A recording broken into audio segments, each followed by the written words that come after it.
Ivan Gazidis, CEO of Arsenal Football Club, joins me in the studio now. Ivan, good to see you. Thanks for coming in.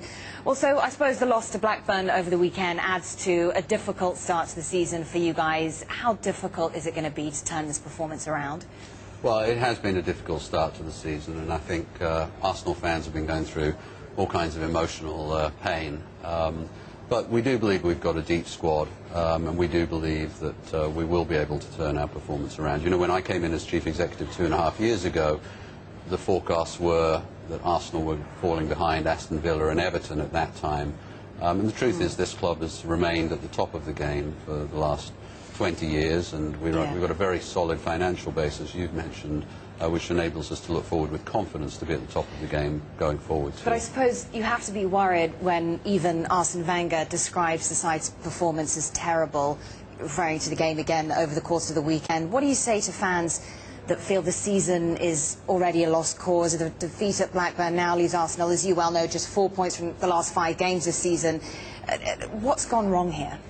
Well, obviously we have to turn it around. We've pursued a strategy of developing young players, and we've continued to do that during this closed season. I think some of those players haven't yet been seen, but we're excited about their prospects of getting real exposure this year. I mean, is it about giving them time to integrate into the squad? Is that the problem? And I think that's what we've done. But so we've continuing with the same strategy that we've had, built around signing young players and developing them within Arsenal, creating stars.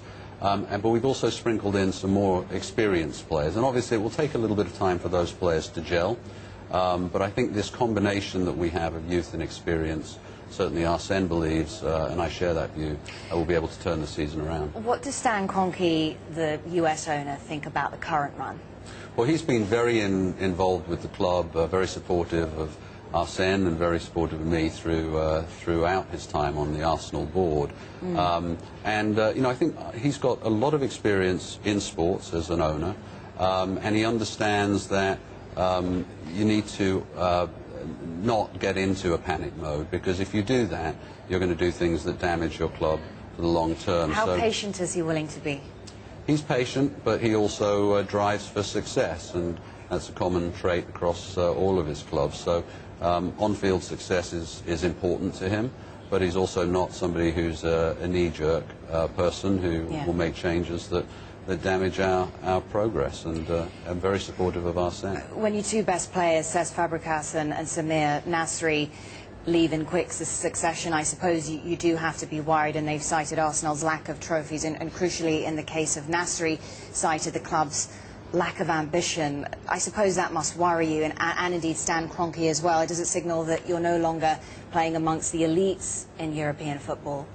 Well, we are playing amongst the elite in European football. In fact, we're one of the highest ranked teams in Europe, and we will continue to be. That's been success that hasn't just been achieved for 1 or 2 seasons. It's been achieved consistently. And when we look forward, the football world is moving towards us. We represent the future of the game. We have a sustainable, responsible model that's good not just for Arsenal, but also for the world of football. And other clubs are trying to get into the position that we're in. So I would say Arsenal can look forward with more confidence than many others, and will continue at the top of the game. But I suppose it's precisely because of that self-sustaining model that you have, and the pressure to actually generate enough revenue to support the team, that the team has to perform well on the pitch. So I'm just wondering, how bad do things have to get? How many games do you have to lose before you start to consider, well, perhaps the manager's position? Well, we're not thinking about that at all. What we're focused on is the deficiencies that we showed against Manchester United and against Blackburn. Bear in mind, we've had 2 very solid performances in very difficult environments this year. We went to Dortmund and very nearly snatched a win there. That's one of the best teams in Europe and one of the most intimidating environments, and did the same against Udinese in a very high-pressure match. So I think that people that are writing off our season are doing it a little bit prematurely. It's happened before. You know, last year we were going to drop out of the top 4. The year before that we were going to drop out of the top 4, but then and we never have. But many Arsenal fans would say, look, we've been patient, but you haven't actually won a trophy in some 6 years, and it doesn't look as though, if you look at just the last few games, it doesn't look as though they're close to breaking that run. What could this season potentially be Arsene Wenger's last if this continues? Well, the answer is no. He's got a long-term contract with us, and we're delighted to have him. The reason that fans' expectations are so high is because of what we, and Arsene has been a part of that, have built at Arsenal. We've built a club that is run responsibly, that is very, very financially stable and solid, and more of football should be that way. We've also built a club which has managed to compete at the very top end of the game over a consistent period of time. Consistency is important in this game and very, very difficult to achieve, and this club has achieved that. All right. Talk to me a little bit then about the challenges to you, because, well, Arsenal is lagging behind when it comes to, I know that the commercial operations have been a challenge, but also sponsorship sales. You are lagging behind many of your competitors and your rivals, so what are you doing to rectify that? Well, it's a very oversimplistic analysis to say we're lagging behind. The truth is we did commercial deals which allowed us to get the stadium built, and those partnerships are very strong. Did that mean that our commercial side of our revenues would be behind for a few years? Yes, it did, but the revenue was delivered in another way through the stadium. Those deals are coming up for renewal, and we've been tremendously successful in renewing our secondary partnerships with increased values from new partners such as Indesit and Carlsberg and Betson, and the renewal with Citron. But then, for example, you mentioned the Indesit deal. That gives Arsenal a total of 8 partners, doesn't it? By comparison, Manchester United actually has, what, 21 partners?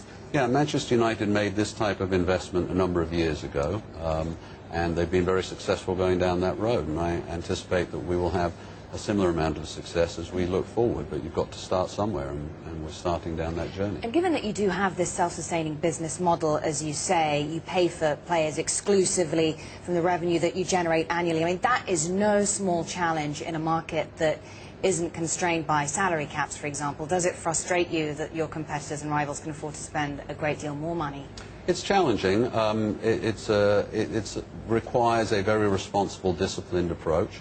But I think our competitors also need to look towards the future, and they are envisaging a future where they become sustainable and they move into the same... Will the UEFA financing rules force them to do that? I think they will, but I don't think it's even a question of forcing them. I think they're already, if you look at what those clubs are saying, they want to be in a position of sustainability because they recognise... But they're still spending a great deal on players. They are at the moment, but they're looking forward and trying to get themselves into the sustainable position that Arsenal is in already. And the reason they're doing that is because they know it's good not just for their own stability, but for the stability of the game. That's the way the game is moving. There's very broad support across the game. It's not just a UEFA-imposed initiative. This has support from clubs all across Europe. Right. Well, thank you very much indeed for speaking to us. Good to have you in the studio. Ivan Gazidis, Chief Executive of Arsenal Football Club.